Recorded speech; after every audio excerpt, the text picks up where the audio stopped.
Well, Damon, how do you see it panning out this weekend? Is it going to be the Max and Checo show? Well, we're hoping that something might throw some sort of uncertainty into that. But Checo put up a good performance in Jeddah and won the race. So the championship, he might find some inspiration, but the others will add some spice to it. Max will be wanting to make a point. I don't think he would be the type of bloke who likes to come second. He did not like coming second in Jeddah, I can tell you that. He was face as long as, a month of rainy Sundays, So he's not the man for backing off, and he'll be, you're like you say, he'll be here to prove a point, get pole position, win the race, get fastest lap and go home. Talk to me about the team dynamics at McLaren. At McLaren, it's very interesting at the moment. The team's not doing as well as it was hoped. There's a chance they might improve later in the season, but of course Oscar Piastri is joining Lando Norris, and Lando is highly regarded as a potential future world champion, so he's got a great benchmark, and he's acquitted himself incredibly well in the first few races. So I think he's got a great weekend ahead of him. He'll be very, very keen to give everyone in Melbourne and Australia something to cheer for.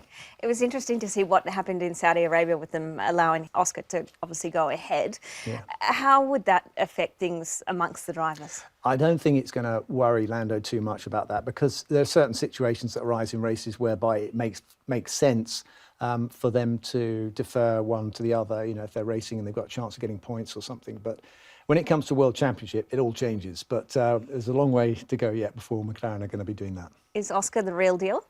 I think he's showing the signs of having the crucial ingredients. It's still early days, but he's got the career CV as well up until this point, having won F3 and F2 as well on the way up. How good could he be? Well, he can be world champion. That's the sky's the limit at the moment. But as I said, you're judged on your career through a whole season, your ability to cope with pressure and these situations. And he hasn't yet been faced with all of those yet. So keep your powder dry just a little bit. What's happening with Lewis now at Mercedes? It sounds like there's all sorts of rumours going on.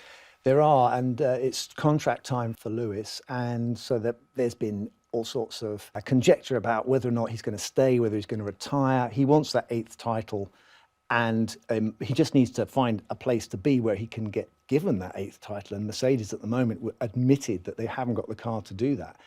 And they will get better during the season, but they need to make a massive leap forward to be able to beat Red Bull. But if they can finish second in the championship behind Red Bull and be snipping at their heels by the end of the season, then I think that will persuade Lewis to stay there. You don't think we'll see him alongside Verstappen then?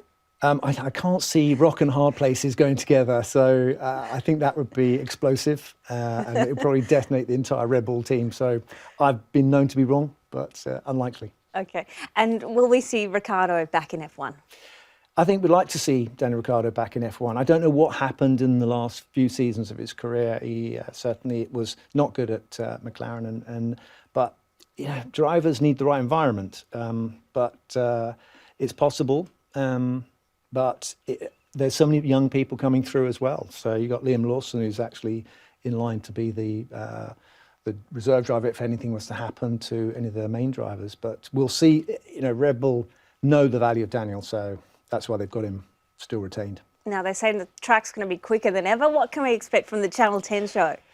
Yeah, well, we've got a lot, putting out all the guns to try and spice up the show and inform all the fans and keep everyone clued up as to what's going on. So I've jumped ship from my normal Sky duties, but it's great to get an opportunity to work with a different team, and I'll meet the legend that is Alan Jones and be able to bounce some ideas off of him as well. So we've got some great people to talk about the season and the race in Melbourne. Awesome. Thank you so much. Thank you. Good luck for the weekend. Thank you.